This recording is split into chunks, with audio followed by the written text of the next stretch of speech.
شعیب خان بھی underworld king بننے کا خواب آنکھوں میں سجائے داؤد بھائی کی کشش میں دبئی پہنچے تھے۔ شعیب خان کا قصہ پوری تفصیل سے ہم پچھلی ویڈیو میں بتا چکے ہیں۔ جلد ہی شعیب خان اور بھولو یکجان دو قالب ہو گئے۔ اب کراچی ہو یا دبئی، جوہانسبرگ ہو یا ماپوتو، بھولو کے لیے سب ایک جیسا ہو گیا۔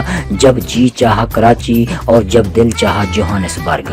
بھولو کا زوال تب شروع ہوا جب داؤد ابراہیم نے دھندے میں اپنے سب سے بڑے مخالف اور کسی وقت میں اپنے سب سے قریبی ساتھی چھوٹا راجن کو راستے سے ہٹانے کا فیصلہ کیا، اور اس کام کی فرمائش داؤد ابراہیم نے شعیب خان سے کی، جو کراچی انڈرورلڈ معاملات میں داؤد ابراہیم کے پارٹنر بن چکے تھے۔ چھوٹا راجن مبینہ طور پر انڈین خفیہ اداروں سے ہاتھ ملا کر داؤد ابراہیم کے خلاف اپنا گروہ تشکیل دے چکے تھے اور بینکاک میں اپنے ایک بااعتماد ساتھی اور ٹاپ شوٹر روہت شرما کے اپارٹمنٹ میں مقیم تھے۔ شعیب خان نے چھوٹا راجن کو راستے سے ہٹانے کا یہ کام بھولو کے سپرد کیا۔ انڈین ذریعے کے مطابق کراچی سے بھولو کے ساتھیوں کا پہلا دستہ 31 اگست سن 2000 کو ان واضح ہدایات کے ساتھ بینکاک پہنچا کہ یا تو راجن کو کراچی لے آؤ ورنہ ختم کر ڈالو۔ نیوز لائن کے مطابق بھولو نے راجن کے قتل کے لیے جن لوگوں کا انتخاب کیا ان میں سے 3 کا تعلق ماضی میں الذوالفقار سے رہ چکا تھا اور انہیں کام کر دینے کے عوض بڑی رقم کی پیشکش کی گئی تھی۔ 14 ستمبر سن 2000 کی رات 9:30 بجے کا وقت تھا جب مہنگے سیاہ جیکٹ سوٹ اور چمڑے کے قیمتی جوتوں میں ملبوس بھولو اپنے دیگر 7 ساتھیوں سمیت روہت ورما کے اس اپارٹمنٹ کی بلڈنگ کے مرکزی دروازے پر پہنچے۔ بھولو کے ساتھیوں میں تھائی لینڈ کے 2 شہری بھی شامل تھے جو ایک بڑا سا کیک اٹھائے ہوئے تھے تاکہ دروازے پر تعینات گارڈز کو دھوکہ دے سکیں، اور یہی ہوا۔ اس شان و شوکت سے مرعوب گارڈ نے یہ سن کر کہ وہ اس عمارت میں مقیم اپنے دوست کی سالگرہ پر سرپرائز دینے آئے ہیں، ان تمام افراد کو عمارت میں جانے دیا۔ سیڑھیوں سے اوپر پہنچ کر اب بھولو اور ان کے ساتھی اس اپارٹمنٹ کے داخلی دروازے پر پہنچے جس کے لاؤنج میں روہت ورما، ان کی اہلیہ سنگیتا اور ایک بچہ ٹی وی دیکھ رہے تھے۔ دروازے پر گھنٹی کی آواز سن کر پیپ آئی سے کسی نے اندر سے جھانک کر دیکھا تو سامنے 2 مسکراتے ہوئے تھائی باشندے بڑا سا کیک اٹھائے تو دکھائی دیے، مگر دیوار سے چپکے کھڑے ہوئے بھولو اور ان کے ساتھی نظر نہیں آ سکے، اور یہی دھوکہ بہت مہنگا پڑا۔ دروازہ کھلتے ہی 9mm کی پستولوں سے لیس بھولو اور ان کے ساتھی اندر داخل ہوئے اور گولیوں کی بچھاڑ کر دی۔ گولیاں لگنے سے سب سے پہلے تو روہت ورما گرے، پھر ایک گولی انہیں بچانے کے لیے دوڑتی ہوئی ان کی اہلیہ سنگیتا کو لگی۔ یہ سب دیکھ کر حواس باختہ ہو جانے والی روہت کی گھریلو ملازمہ کمیلا باورچی خانہ کے دروازے کی جانب بھاگی، مگر بھولو اور ان کے ساتھیوں کو جس شکار یعنی چھوٹا راجن کی تلاش تھی وہ کہیں دکھائی نہیں دیا۔ پھر اچانک کسی سائے نے بیڈ روم کی بالکونی سے نیچے گارڈن میں چھلانگ لگائی، یہی چھوٹا راجن تھا۔ بھولو اور ان کے ساتھیوں نے فرار ہوتے ہوئے راجن پر اندھا دھند گولیاں چلائیں، مگر ایک گولی پیٹ اور دوسری دائیں ران پر لگنے کے باوجود راجن کود کر جان بچانے میں کامیاب رہے۔ فلیٹ میں واپس پہنچ کر چھوٹا راجن نے روہت ورما کو ٹی وی لاؤنج میں مردہ اور سنگیتا کو شدید زخمی پایا۔ بیڈ روم میں جانے والے راجن نے پہلا فون اپنے سب سے قریبی ساتھی گروستم کو کیا اور چوتھا مگر آخری فون تھائی پولیس کو۔ راجن تو بچ گئے مگر کراچی میں شعیب خان اور بھولو کی دوستی نہ بچ سکی۔ اس واردات کی ناکامی پر شدید مشتعل داؤد ابراہیم کی پہلے شعیب خان سے تلخ کلامی ہوئی اور پھر شعیب خان اور بھولو میں اختلاف ہوا۔ نیوز لائن کے مطابق شعیب خان نے بھولو کے 3 ساتھیوں کو وعدہ شدہ رقم دینے سے انکار کر دیا، جس پر بھولو نے ان افراد کی ادائیگی تو اپنی جیب سے کر دی مگر وہ شعیب خان کے شدید مخالف ہو گئے۔ بھولو کی جانب سے سپاری کی رقم کا تقاضا اور شعیب کی طرف سے اس پر انکار سے تعلقات اس ڈگر پر پہنچے کہ شعیب نے بھولو سے ہمیشہ کے لیے جان چھڑانے کا فیصلہ کیا۔ پاکستان کے انگریزی اخبار ڈان نے 13 جنوری 2005 کو بتایا کہ کراچی کے گزری تھانے میں درج FIR کے مطابق خیابان غازی کے رہائشی حاجی ابراہیم بھولو اسی علاقے کے خیابان سحر سے لاپتہ ہو گئے۔ جہاں سے بھولو لاپتہ ہوئے وہ شعیب خان کا گھر تھا۔ کراچی پولیس کے سابق افسر SP فیاض خان نے بتایا کہ اس روز دراصل بھولو شعیب خان سے ملنے ان کے گھر گئے تھے۔ بھولو کی گمشدگی کے بعد چودھری اسلم اور رو انوار جیسے کراچی پولیس کے افسران کا اندازہ تھا کہ شاید بھولو قتل کر دیے گئے ہیں اور ان پولیس افسران کو شبہ تھا کہ بھولو کے قتل میں شعیب خان کا ہاتھ ہو سکتا ہے۔ پھر ڈاؤن میں شائع ہونے والی کئی خبروں کے مطابق بھولو کی گاڑی کراچی ایئرپورٹ کی پارکنگ میں کھڑی ہوئی ملی۔ اگر پولیس تفتیش، عدالتی ریکارڈ، ذرائع ابلاغ کی رپورٹس، کئی مشترکہ دوستوں، سرکاری حکام، پولیس افسران اور فوجی وغیرہ فوجی خفیہ اداروں کے موجودہ اور سابق عہدیداروں کی تمام گفتگو کو جوڑ لیا جائے تو بڑی بھیانک تفصیلات سامنے آتی ہیں۔ ان مختلف ذرائع نے قریباً ایک ہی کہانی سنائی، جس کے مطابق شعیب خان کو نہیں معلوم تھا کہ بھولو کی گاڑی میں ٹریکر لگا ہوا تھا اور شعیب خان مسلسل انکار کرتے رہے کہ بھولو کی گمشدگی میں ان کا ہاتھ ہے۔ گاڑی ملتے ہی تفتیش کاروں کو پتہ چل گیا کہ ایئرپورٹ لائے جانے سے قبل بھولو کی گاڑی دراصل کئی گھنٹوں تک شعیب خان کے گھر پر کھڑی رہی تھی۔ آخرکار بھولو شعیب خان کے خلاف بھولو کی پر اسرار گمشدگی کا مقدمہ بھولو کے بھائی محمد یوسف پٹنی کی مدیت میں تھانہ گجری میں درج کر لیا گیا۔ شعیب خان کو بھولو کی گمشدگی کے مقدمے میں نامزد تو کر دیا گیا تھا، مگر وہ ضمانت کے ذریعے گرفتاری سے بچنے کی کوشش بھی کر رہے تھے اور بھولو کو تو جیسے زمین نگل گئی تھی یا آسمان۔ بھولو کی پر اسرار گمشدگی کا معاملہ حل نہیں ہوا تو جنوبی افریقہ میں بھولو گینگ نے معاملہ اپنے طور پر انجام تک پہنچانے کا فیصلہ کیا۔ اس فیصلے پر عمل درآمد ہوا اور 21 فروری 2001 کو جب شعیب خان بھولو کے قتل کے مقدمے میں ضمانت کے لیے عدالت لائے گئے تو یہاں بھولو کے حامیوں اور شعیب کے ساتھیوں میں تصادم ہو گیا۔ یہ سب ہوا تو شعیب خان کو بھی احساس ہو گیا کہ بحر کی دنیا میں چاروں طرف اتنے مخالفین اور دشمنوں کی موجودگی خطرناک ہو سکتی ہے، اور جیل کو محفوظ سمجھتے ہوئے شعیب خان نے 14 جون 2001 کو خود کو حکام کے حوالے کر دیا، مگر چند ہی ماہ میں بھولو کے دوستوں نے شعیب خان پر دوسرا وار کیا۔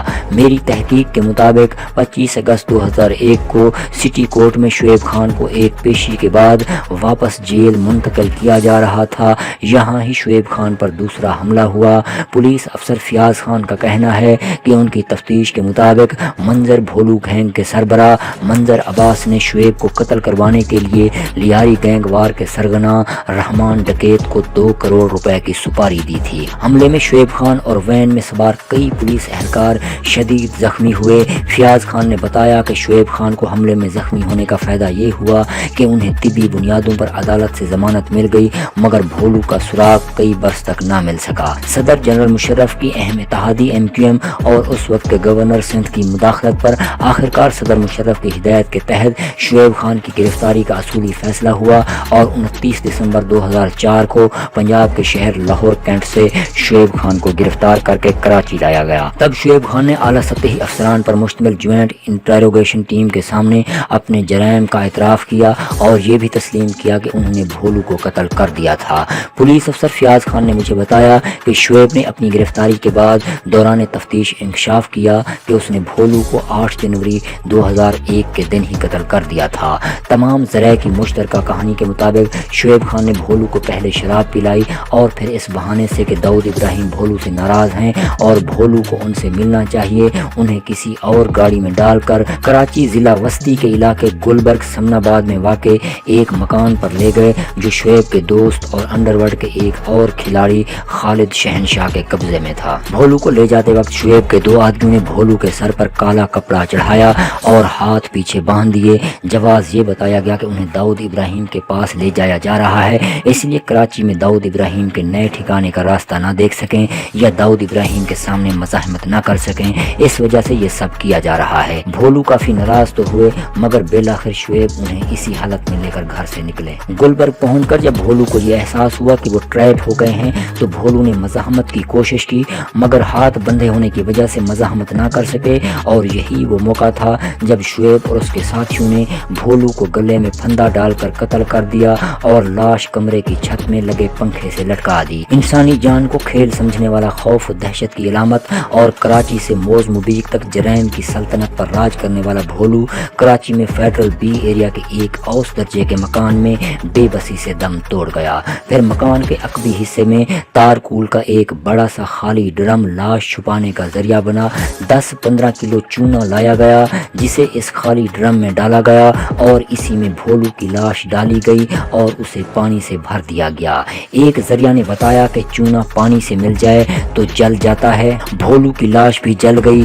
8 دن تک تو یہ ڈرم بند رہا جس میں بچی کھچی لاش ڈیکمپوز ہوتی رہی۔ پھر کئی برس بعد شعیب خان نے بھی بھولو کی بچی کھچی باقیات تو ڈرم سے نکلوا کر نیو کراچی یا خواجہ اجمیر نگری کے کسی دور دراز قبرستان کے قریب پھینکوا دیں اور باقی جو کچھ بچا اسے وہیں گلبر کے مکان کے نیچے باغیچے میں دفن کروا دیا۔ 29 دسمبر 2004 کو شعیب خان نے اپنی گرفتاری کے بعد پولیس حکام کو دوران تفتیش یہ سب تفصیلات بتائیں تو 13 جنوری 2005 کو ڈان اخبار کے مطابق شعیب خان کی نشاندہی پر بھولو کی لاش کی واقعات 15 جنوری 2005 کو برآمد کر لی گئیں۔ بھولو کی لاش ان باقیات کا ڈی این اے خاندان کے اراکین سے میچ کیا گیا۔ بھولو کی لاش کی بچی کھچی گڑی سڑی باقیات اسی سول ہسپتال لائی گئی تھیں جس کے عقب میں واقع اردو آرٹس کالج سے محض 16 سال پہلے بھولو نے اپنے جرائم کے کیریئر کا آغاز کیا تھا۔